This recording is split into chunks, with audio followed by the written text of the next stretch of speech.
Olá, bom dia a todos, a paz do Senhor, graça e paz. Vamos dar início a mais uma aula da nossa Escola Bíblica Dominical. Lembrando que nós estamos estudando a revista que tem como título A Igreja Eleita e hoje nós vamos para a lição 6, ok? Lição 6 que tem como título a condição dos gentios sem Deus, ok? Então nós estamos estudando o livro de Efésios e hoje nós vamos dar continuidade dentro do capítulo 2 do livro de Efésios e o título da lição de hoje é A Condição dos Gentios sem Deus. O texto áureo encontra-se lá em Efésios capítulo 2, versículo 11, que diz: Portanto, lembrai-vos de que vós, noutro tempo, éreis gentios na carne e chamados incircuncisão pelos que, na carne, se chamam circuncisão feita pela mão dos homens. Efésios capítulo 2, versículo 11. Qual é a verdade prática? Outrora, sem Deus, por meio de Cristo, os gentios tornaram-se descendência de Abraão e herdeiros das promessas. A leitura bíblica em classe se encontra em duas passagens, tá? A primeira em Efésios, capítulo 2, versículos 11 e 12, e em Romanos, capítulo 4, versículos 12, 13 e 14, ok? Então, essas duas passagens, Efésios, capítulo 2, versículos 11 e 12, tá? Eu convido você a abrir sua Bíblia. Efésios, capítulo 2, versículos 11 e 12. E depois a gente vai para Romanos, capítulo 4, versículos 12, 13 e 14, ok? Todo mundo já abriu?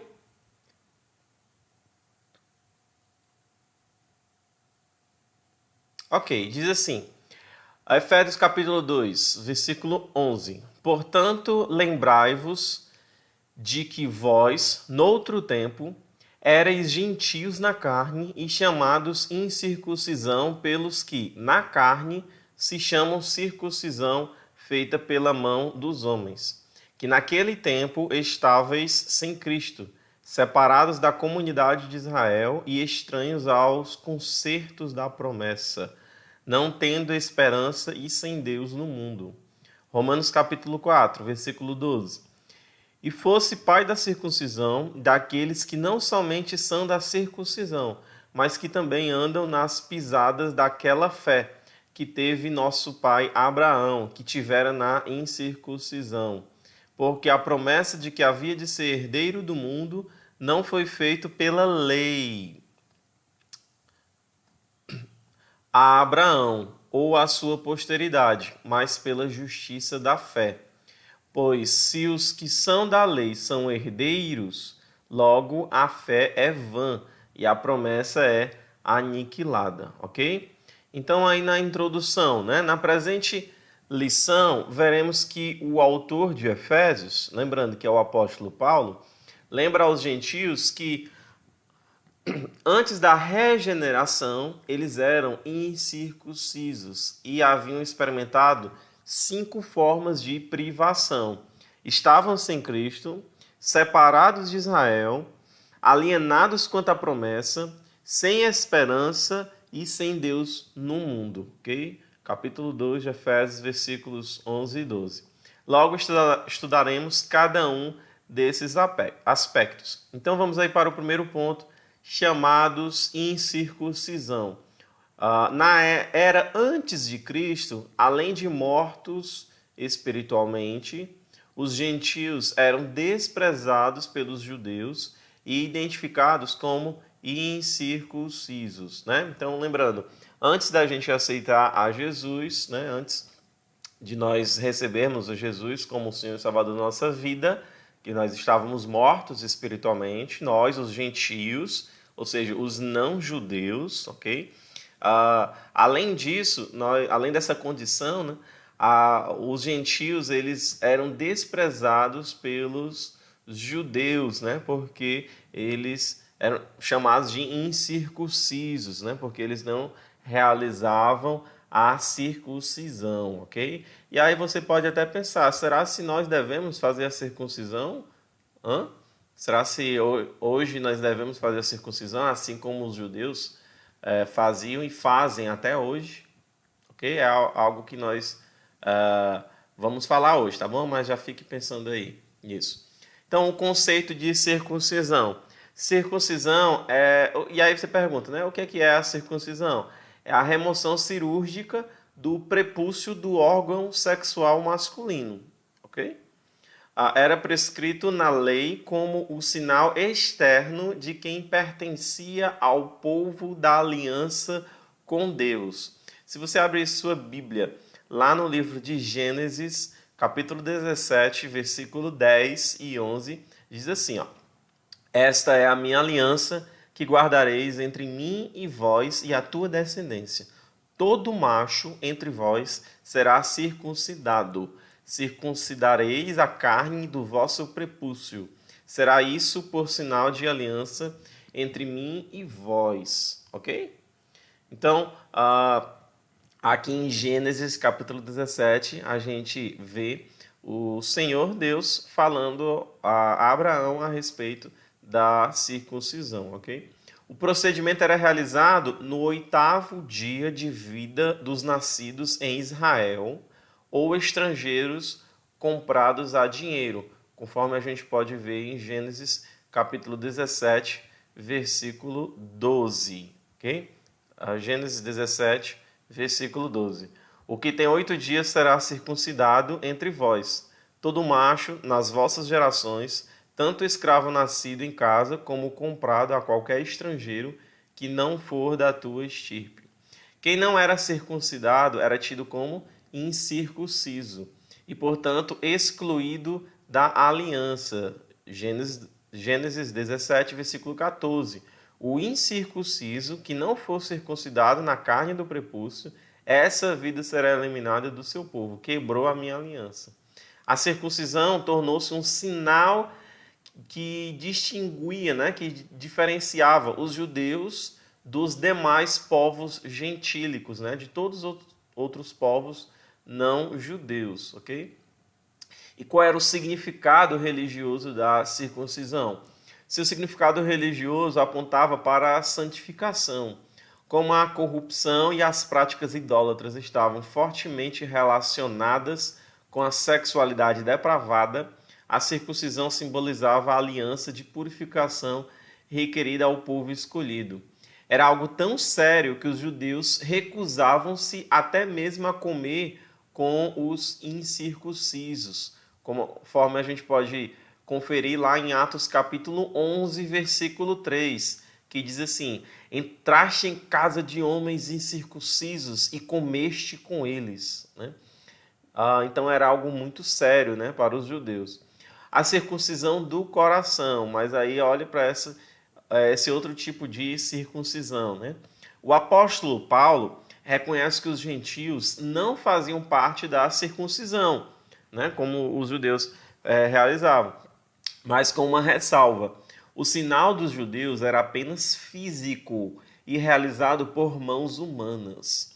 A boa nova que Paulo traz é a de que a verdadeira circuncisão não se tratava de uma operação externa na carne realizada pelos homens, ok? Mas a que foi feita no interior, a que é do coração, cujo louvor não provém dos homens, mas de Deus. Assim, em Cristo, o sinal de quem pertence a Deus não é a circuncisão nem a incircuncisão, mas sim o ser uma nova criatura. Abra sua Bíblia no livro de Gálatas, né, na carta que Paulo escreveu aos Gálatas, capítulo 6. Gálatas, capítulo 6, versículo 15, que diz assim: pois nem a circuncisão é coisa alguma, nem a incircuncisão, mas o ser nova criatura. Ok? Vou repetir. Pois nem a circuncisão... Desculpe, errei novamente. Pois nem a circuncisão é coisa alguma, nem a incircuncisão, mas o ser nova criatura, né? Então, Paulo, olha que interessante que Paulo está falando aqui, né? Que a circuncisão ou a incircuncisão, isso não é coisa alguma. O que realmente importa é ser nova criatura, né? A circuncisão da nova aliança. O assunto da circuncisão gerou discussões acaloradas entre judeus e gentios.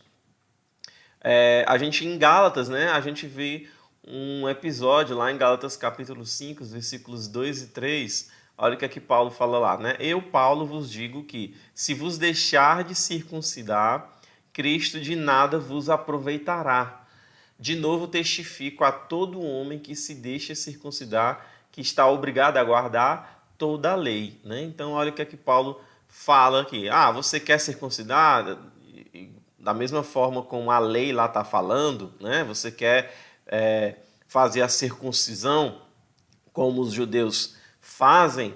Ok, então você vai fazer isso? Beleza, mas então você vai ter que guardar toda a lei, você vai ter que seguir toda a lei como um judeu, né? E não como um cristão.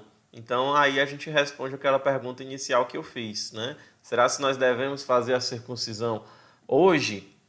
Não, né? Então, a menos que você queira viver como um judeu, né? Guardando toda a lei, né? Além disso, Paulo também fala, né? Como a gente já leu, que o mais importante é ser uma nova criatura, né? E a circuncisão que a gente deve fazer, né? Essa aliança que a gente deve fazer com o Senhor não é na carne e sim no coração, ok? Em Antioquia, a questão ganhou muita dimensão, né? Lembrando que a Antioquia ficava ali ao norte de Israel e a igreja lá era muito forte, né? Muitos cristãos foram para lá e a igreja de Antioquia ela cresceu bastante, né? Inclusive o apóstolo Paulo ficou servindo lá durante algum tempo, alguns anos, antes de fazer as suas viagens missionárias, né? Em Antioquia, a questão ganhou muita dimensão, provocou intensos debates e culminou na convocação do primeiro concílio da igreja em Jerusalém, né? A grande convenção dos crentes, né? A primeira grande convenção dos crentes, né? Então, o primeiro concílio da igreja em Jerusalém, e eles foram discutir isso, né? Se os novos convertidos, aqueles que não eram judeus, né? Porque primeiramente os primeiros convertidos eram judeus, então eles já haviam realizado a circuncisão. Mas aí os gentios começaram a se converter e aí havia aquele grupo judaizante de cristãos que outrora eram judeus, né? Que se converteram, que tinham sido circuncidados quando eram judeus e agora eram cristãos. E eles queriam que os gentios, ou seja, os que não eram judeus, eles realizassem a circuncisão, assim como os judeus realizavam, né? Então, esse grupo era o grupo dos chamados judaizantes. E aí, no concílio, eles foram debater se os gentios eles deveriam ser circuncidados, né? Assim como os judeus eram, né? A deliberação dos apóstolos sobre o assunto, sob a orientação do Espírito Santo, isso você pode conferir lá no livro de Atos, capítulo 15, tá? Atos, capítulo 15. Passou a enfatizar que na nova aliança, a circuncisão somos nós que servimos a Deus no Espírito e nos gloriamos em Jesus Cristo e não confiamos na carne. Filipenses, capítulo 3, versículo 3. Porque nós é que somos a circuncisão, nós que adoramos a Deus no Espírito e nos gloriamos em Cristo Jesus e não confiamos na carne. Ok? Então, espero que tenha ficado bem claro com relação à circuncisão, né? Essa questão da incircuncisão, ok? Então, vamos aí para o segundo ponto, estranhos ao concerto da promessa, né? Lembrando aí que esse concerto tem um C aí no meio, né? A língua portuguesa tem dois tipos de concerto, né? Tem um concerto com C aí no meio, né? Antes da letra E, e tem concerto com S, né?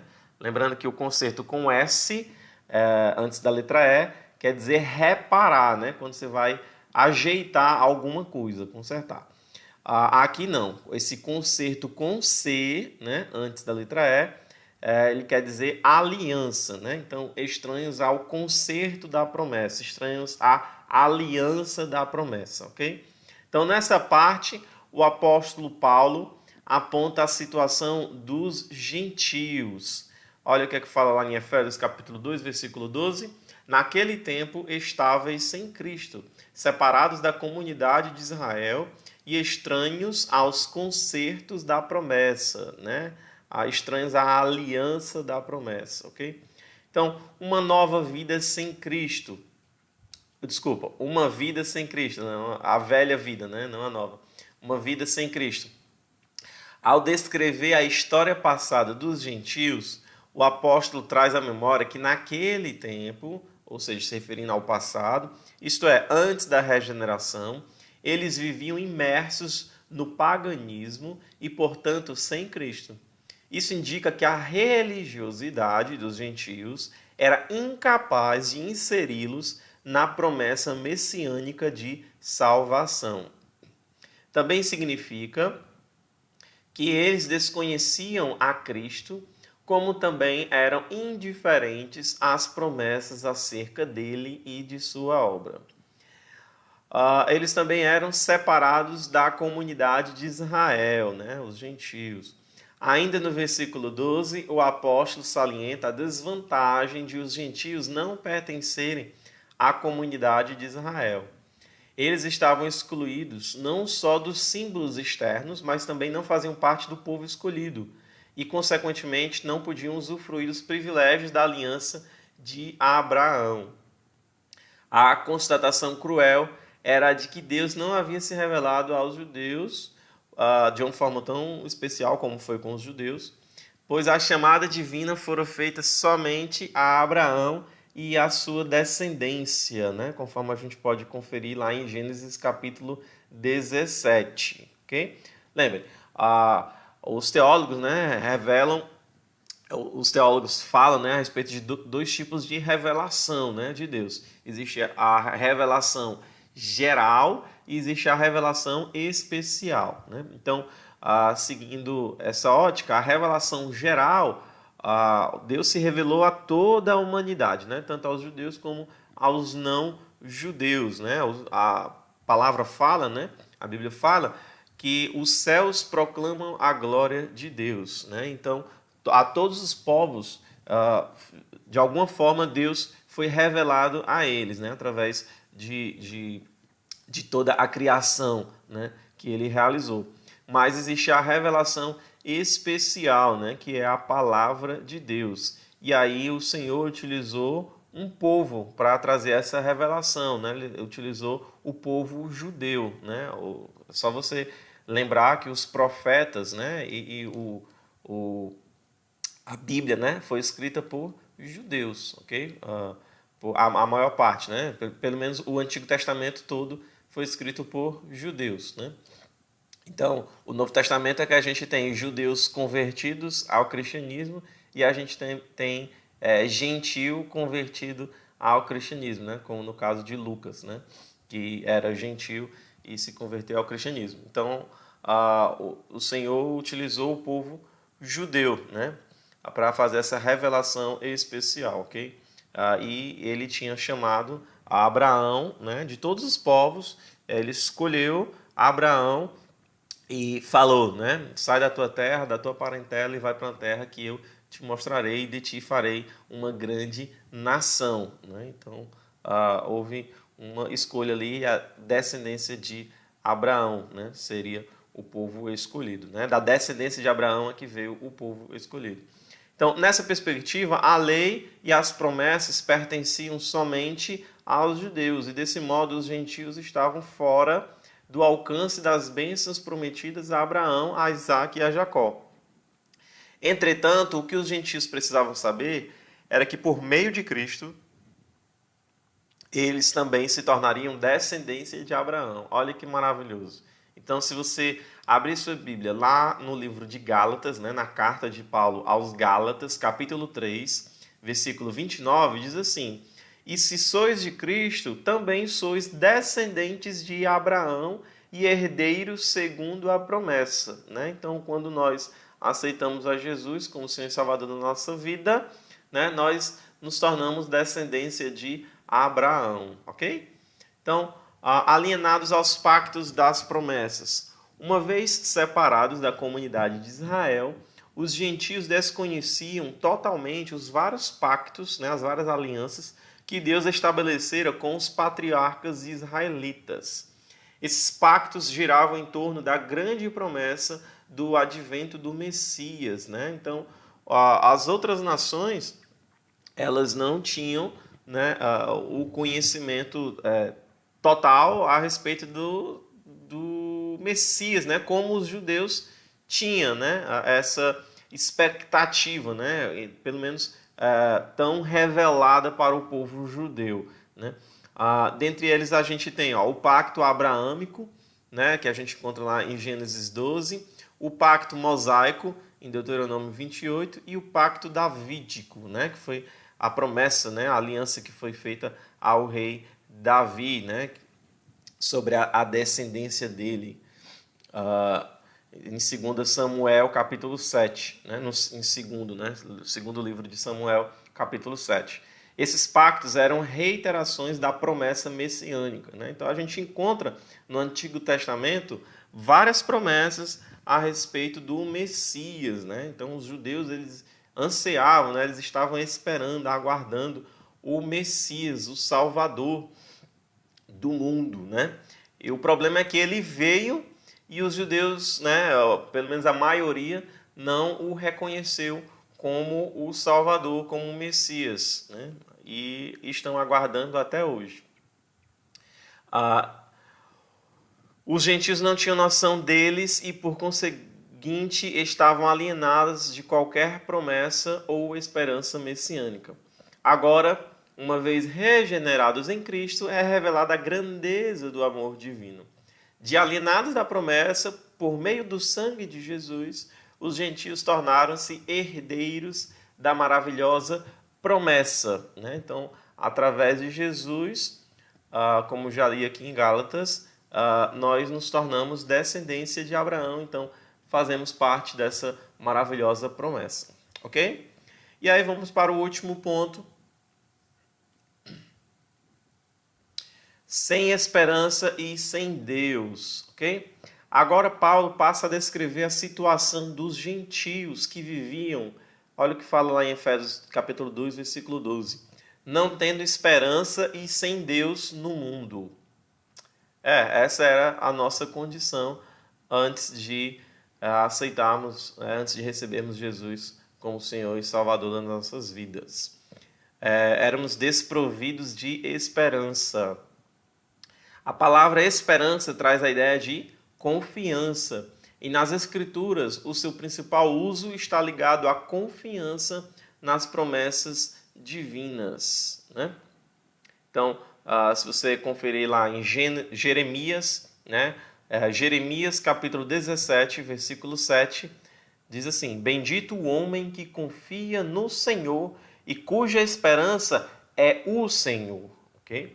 Podemos afirmar que os gentios eram desprovidos dessa esperança por causa de parte da filosofia grega que descartava a possibilidade de uma vida além túmulo, né? Da ressurreição, essa promessa maravilhosa que as Escrituras nos garantem, né? Que ela nos fala, né? Se você conferir lá em Atos capítulo 17, né, onde Paulo está discursando em Atenas, lá na Grécia, Atos capítulo 17, versículo 32, quando ouviram falar de ressurreição de mortos, uns escarneceram e outros disseram: a respeito disso te ouviremos noutra ocasião.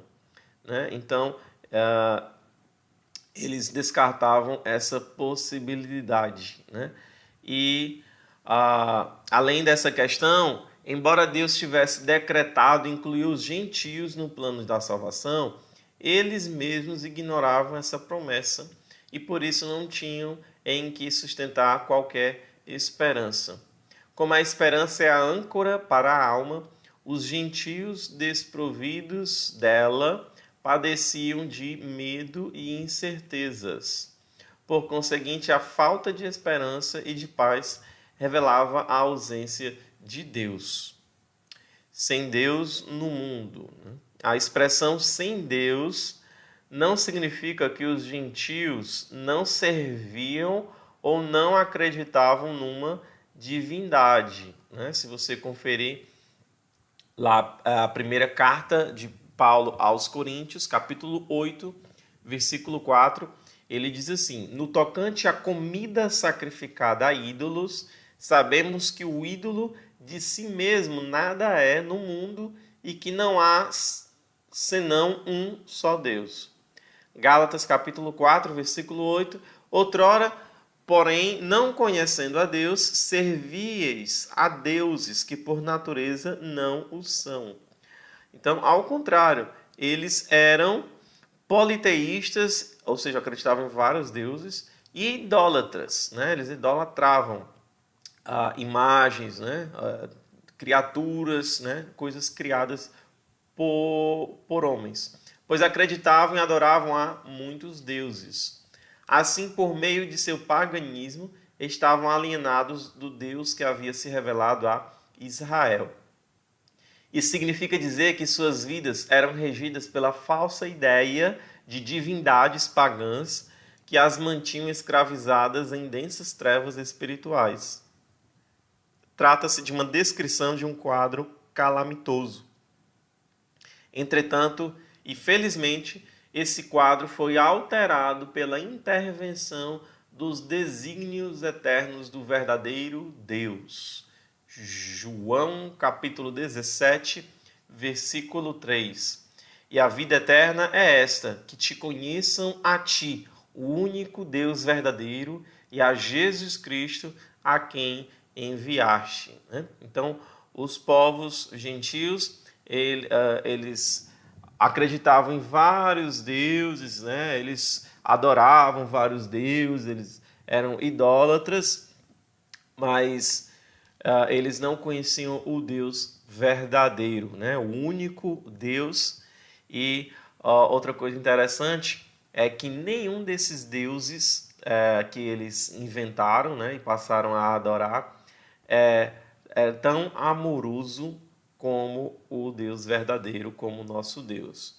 Um Deus que nos ama de tal forma que se sacrificou em nosso lugar, se fez carne e morreu em nosso lugar, tudo para nos fazer ter comunhão com Ele, para reconciliar o mundo com Ele, Aqueles que aceitarem a Jesus, Então, é maravilhoso isso, Um Deus tão amoroso, que é justo, sim, que exerce juízo, sim, mas também é amoroso, Deus é amor e Ele também é gracioso, Tudo isso Ele fez pela graça. Nós não merecíamos isso, Mas mesmo assim Ele fez. Então, isso aí faz toda a diferença, Então, o cristianismo é a única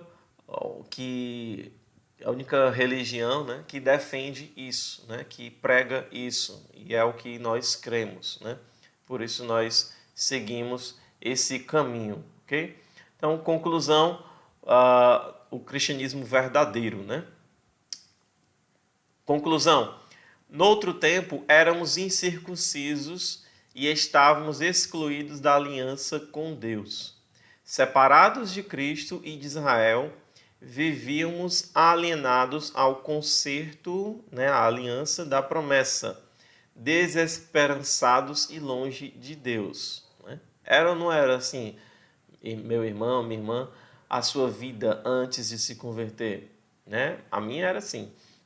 Um dia, porém, a magnitude do amor divino circuncidou os nossos corações, aproximou-nos de Cristo e de Israel, incluiu-nos na esperança da promessa e revelou a nós o único e verdadeiro Deus.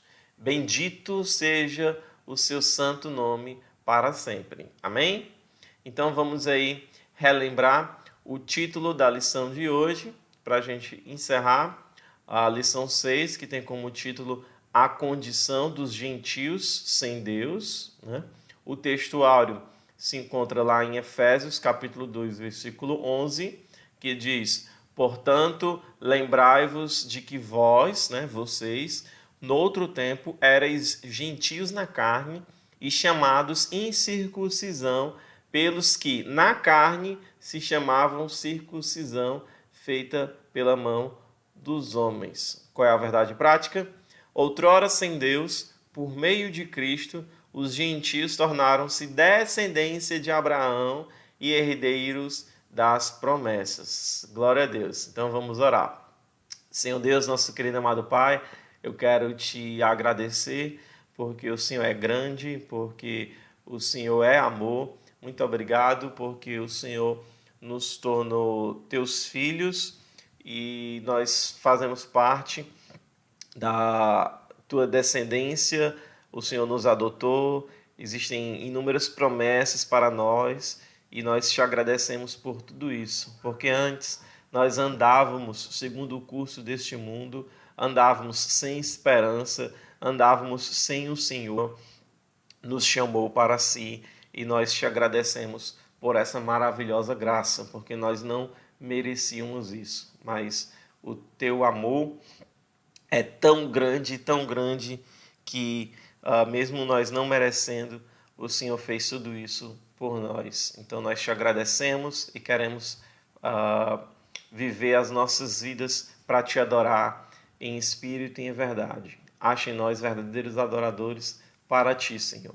Em nome de Jesus, muito obrigado por tudo aquilo que o Senhor fez em nossas vidas e desde já te agradecemos por tudo aquilo que o Senhor fará em nossas vidas. Continua conosco, em nome de Jesus. Amém. Amém? Então, obrigado a todo mundo que participou aqui online, né? Então, aqui a irmã Aurilene estava presente, paz do Senhor, a irmã Érdila, a paz do Senhor também, a Raquel, a Érica, o Leandro, a Gleice não estava conseguindo me ver, só ouvindo. Vixe, que estranho. Agora está vendo, ok. A Erci, a paz do Senhor a todos. Parabéns, né, a todas as mães, né, a todas as mamães. Que Deus abençoe a todas as mães, né, onde hoje é comemorado o Dia das Mães. Parabéns também às futuras mamães, né? Parabéns a todas vocês, né? Vocês são uma bênção. Ok? Então é isso. Até a próxima aula. A paz do Senhor, graça e paz. Que Deus abençoe a todos. Tchau.